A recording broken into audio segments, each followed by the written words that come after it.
On February 24, 2022, Russia invaded Ukraine. Europe found itself plunged into conflict once again, mirroring the horrors of the past. At the time, experts predicted Russia's swift victory. After all, they had the might of one of the largest and most feared military forces on the planet. But as the war dragged on, it became clear that victory was nowhere near. And this got me thinking, if one of the world's largest powers couldn't steamroll a much smaller enemy, how the hell did Adolf Hitler conquer most of Europe in just 19 months?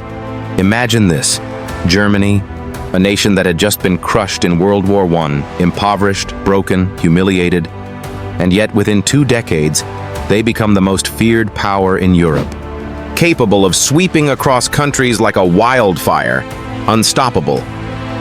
What changed? What made the Nazis so strong in the early years of WW2? Let's rewind to the years after World War I. Germany was a shell of its former self. The Treaty of Versailles had crippled them, militarily, economically, and morally. Their army? Reduced to a meager 100,000 men. Their air force? Non-existent. The Weimar Republic, the fragile government that took over, was forced to accept full blame for the war and pay reparations to the victors. To add insult to injury, Germany's economy tanked. Hyperinflation ran wild. By 1923, a wheelbarrow full of German marks could only buy a loaf of bread. Yet, despite the devastation, Germany was far from finished. In fact, the foundations of their resurgence were already being quietly laid. Over the next few years, Germany would begin to rebuild in secret. But this wasn't the work of the Weimar government. It was the work of someone far more dangerous. Someone who understood that if he wanted power, he needed a military. Enter Adolf Hitler. After taking control in 1933, he threw the Treaty of Versailles out the window. Hitler began secretly rearming Germany. And the world, distracted by the economic turmoil of the Great Depression, didn't notice.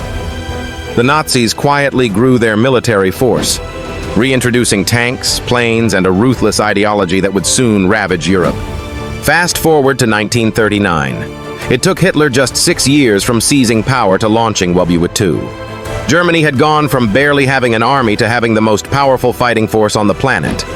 By 1939, Germany had grown so powerful that it could take on the entire European continent with terrifying speed. Poland, Denmark, Norway, Belgium, France all fell within months. France, 6 weeks. Poland, 35 days. Denmark, 6 hours. 6 hours. How? It wasn't just sheer numbers. It was a game-changing military strategy that no one else had figured out: blitzkrieg. The term blitzkrieg literally means lightning war, and that's exactly how the Germans fought. Rapid, overwhelming attacks with tanks, infantry, and air support, taking enemies by surprise and utterly decimating them before they had a chance to react. And you know what? It worked. It was revolutionary. The Allies simply weren't prepared. They didn't have the same level of coordination, nor the speed to counteract it. The Germans had perfected the use of tanks, radio communication, and strategic airstrikes, while the Allies were still stuck with outdated tactics and technology. Imagine trying to fight a speeding car with a horse and buggy. That's essentially what was happening on the battlefield. The Nazis were using cutting-edge technology to mobilize quickly, while the Allies were still stuck in World War I-style trench warfare.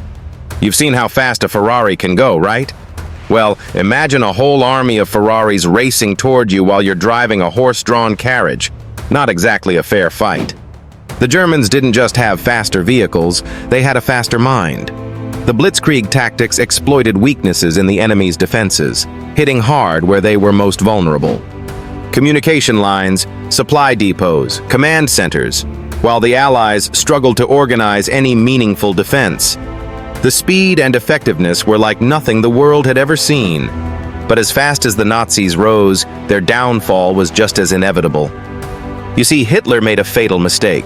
He believed his own propaganda, that Germany was invincible. And with that belief, he overextended his reach. The invasion of the Soviet Union in 1941 was a mistake that would lead to disaster. And just a few months later, Hitler declared war on the United States after the attack on Pearl Harbor. By now, the Allies were on the move.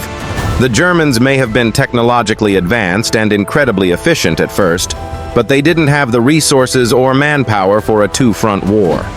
Hitler's quest for global domination was about to be his undoing. By 1943, the Allies began to outproduce Germany in weapons, tanks, and aircraft. The Soviet Union, despite the catastrophic losses in the early years, turned the tide at Stalingrad, and the Americans started flooding Europe with troops and supplies. The Nazis, overwhelmed and stretched thin, couldn't keep up. Hitler's belief that Germany was destined to rule over all of Europe blinded him to the reality that war, especially a global war, is a battle of resources. The Allies' larger economies, more manpower, and better coordination would eventually wear down the German war machine. So, how did Hitler destroy Europe so easily in the first few years of World War II? It was a combination of surprise, preparation, and technological superiority. He knew what he was doing, and his enemies underestimated him. But it wasn't invincibility. No, it was the perfect storm of preparation, innovation, and a world that wasn't ready. And in the end, it was his own hubris that brought him down. The Nazis may have started the war with the upper hand, but they couldn't keep it forever. And we must never forget the devastating price the world paid in those early years. The lives lost, the countries destroyed, the suffering that could have been avoided. And perhaps just as importantly, we must ask ourselves, how easily can a world that believes it is safe become ensnared in the same traps?